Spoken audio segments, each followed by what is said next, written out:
Hello everyone, welcome shoutout for today's video guys ay magluluto tayo ng magroba. So ayan, ginisa ko na yung sibuyas.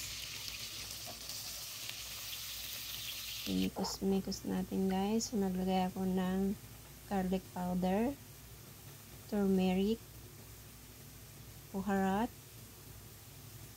at lemon powder. So ayan, imikos-mikos natin.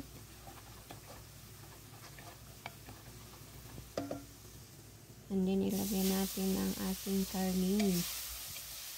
So, ayan, imikos-mikos ulit natin.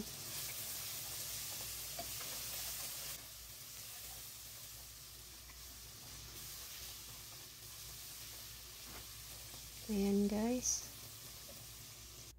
So, ngayon, ilagay natin ang giniling na tomato. So, imikos-mikos ulit natin.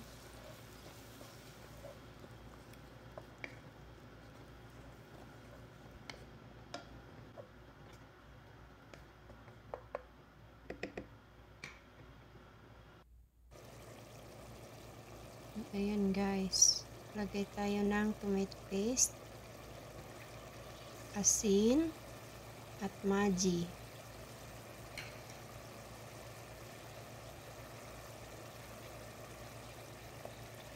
So, lutuin natin ito ng 1 oras yung karne. Ngayon, ayan, kumukulo na guys. Ilagay natin ang mga vegetable. Lutuin naman natin ng kalahating oras.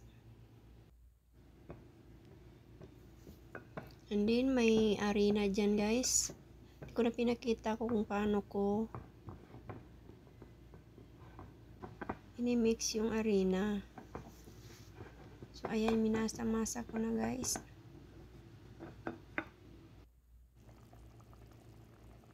So, ngayon, ilalagay natin dyan. Ipatong natin dyan, guys.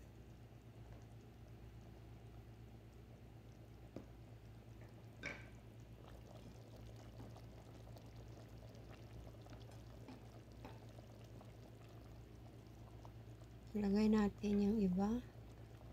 4 yan, guys. 4 yung ginawa kong harina.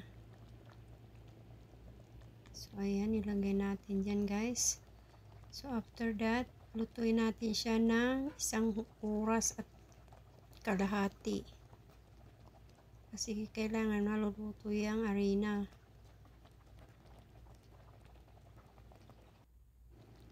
So, after 1 hour and a half, so, ayan, luto na. So, pwede na nating i-serve. So, nilagay ko na sa malaking plato, guys. Ayan. Ready na guys. Ilalagay ko na siya sa lamesa. So, ayan. Thank you for watching. See you to my next video. Thank you. Bye.